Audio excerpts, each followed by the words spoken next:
Officiers généraux, officiers supérieurs, officiers subalternes, sous-officiers, caporaux, matelots et soldats. Le président de la République, chef de l'État et commandant suprême des forces armées de la République démocratique du Congo, s'est adressé à la nation en date du 29 janvier 2025, suite à l'agression du Rwanda et le silence coupable de la communauté internationale. En ces jours, je m'adresse à vous. Allez-vous permettre à nos audacieux ennemis de violer impunément l'intégrité du territoire de la République? Allez-vous permettre que s'échappe l'armée qui a porté la terreur dans vos familles? Vous ne le ferez pas. Marchez donc contre elle. Arrachez à son front les territoires actuellement sous son emprise. Votre engagement et la fidélité à votre devise. Ne jamais trahir le Congo. Toutes ces guerres sont causées par la convoitise de nos ennemis. Ces derniers vont venir pour tenter de vous corrompre. Il ne faut donc pas trahir le Congo. Vous devez vous rappeler les conséquences d'une armée défaite. Apprenez au monde que la malédiction s'abat sur ceux qui violent le territoire du grand peuple. Les résultats de nos efforts ne sera qu'une paix durable. Vaincre sans péril, on triomphe sans gloire. Il n'y a aucun orgueil à tirer d'une victoire facile vis-à-vis de l'ennemi. Pour les services rendus dans cette lutte dans laquelle nous sommes engagés, je vous présente les remerciements du commandant suprême de ma part et du pays tout entier.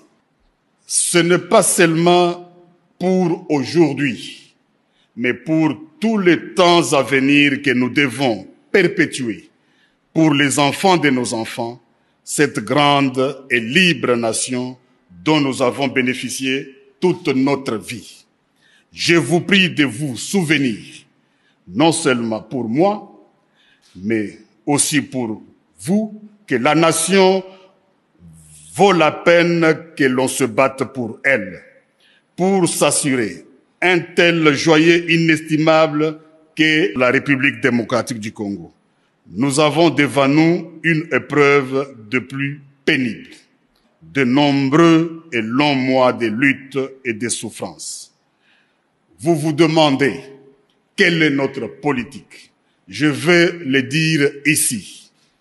C'est faire la guerre par mer, par terre et par air, de toutes nos forces et avec toute la force que Dieu peut nous donner, de faire la guerre contre la tyrannie monstrueuse, jamais surpassée dans le sombre et lamentable catalogue du crime humain. Telle est notre politique. Il s'agit d'une question de vie ou de mort pour la République démocratique du Congo. Il s'agit particulièrement de savoir si le peuple congolais restera libre ou tombera dans l'esclavage post-colonial. Il ne doit pas y avoir de place dans nos rangs pour les pleurnichards et les lâches, pour les marchands de panique et des déserteurs.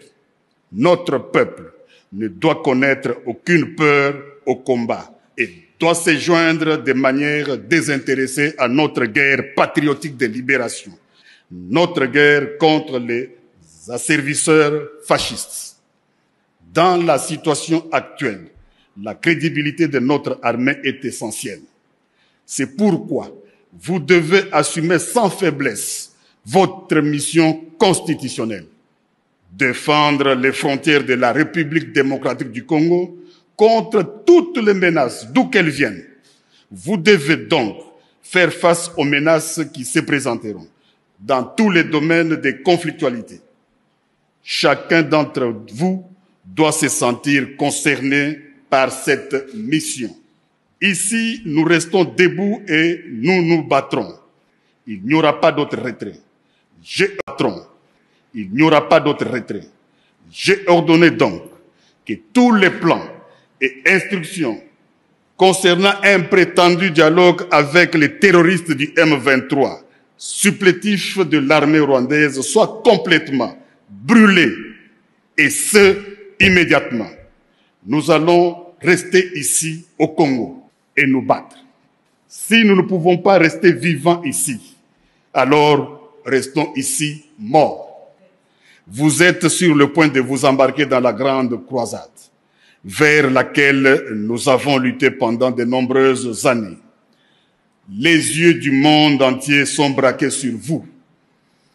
Les espoirs et les prières des personnes éprises de liberté partout dans le monde entier sont braqués sur vous.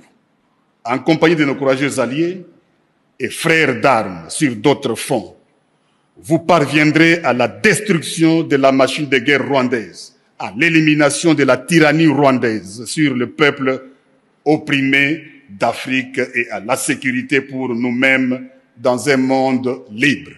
Nous irons au combat à notre manière et nous serons accompagnés par l'esprit des millions de nos martyrs, de nos ancêtres, torturés et brûlés vifs pour leur patriotisme, de nos pères assassinés et de nos mères, nos sœurs, ainsi que nos filles massacrées et violées, de nos frères mutilés et de nos enfants étranglés.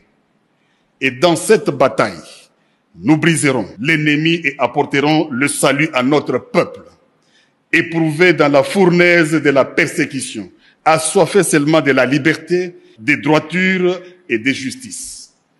La voie que nous avons choisie pour le présent est pleine de dangers, comme tous les chemins le sont. Mais c'est celle qui est la plus conforme à notre caractère et à notre courage en tant que nation et à nos engagements dans le monde. Le coût de la liberté est toujours élevé, mais les Congolais l'ont toujours payé. Votre force, c'est la cohésion qui vous rassemble et la constance de votre engagement. Votre honneur, c'est le respect de la mission pour laquelle vous donnez tout, avec un courage et un enthousiasme qui font l'honneur de notre pays. Votre fierté, c'est de servir la République démocratique du Congo, de la défendre et de la protéger toujours et partout, sous tous les climats et toutes les latitudes. Honneur pour toujours à notre armée et à son commandant suprême. Honneur à notre peuple, que des épreuves terribles n'ont pu réduire ni fléchir. Honneur à la nation congolaise.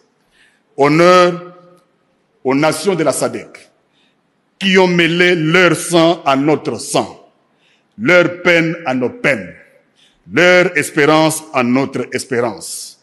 Et avec eux, nous allons triompher. Je pense aussi à nos blessés, ainsi qu'aux familles, aux soignants et aux camarades qui les accompagnent dans leur reconstitution. Qu'en notre soutien, tous puisent le courage et la force de continuer à aller de l'avant. J'ai totalement confiance en votre courage, votre dévouement et votre compétence dans la bataille. Nous n'accepterons que la victoire totale. La guerre nous imposée injustement sera vaincue et la République démocratique du Congo restera une et indivisible.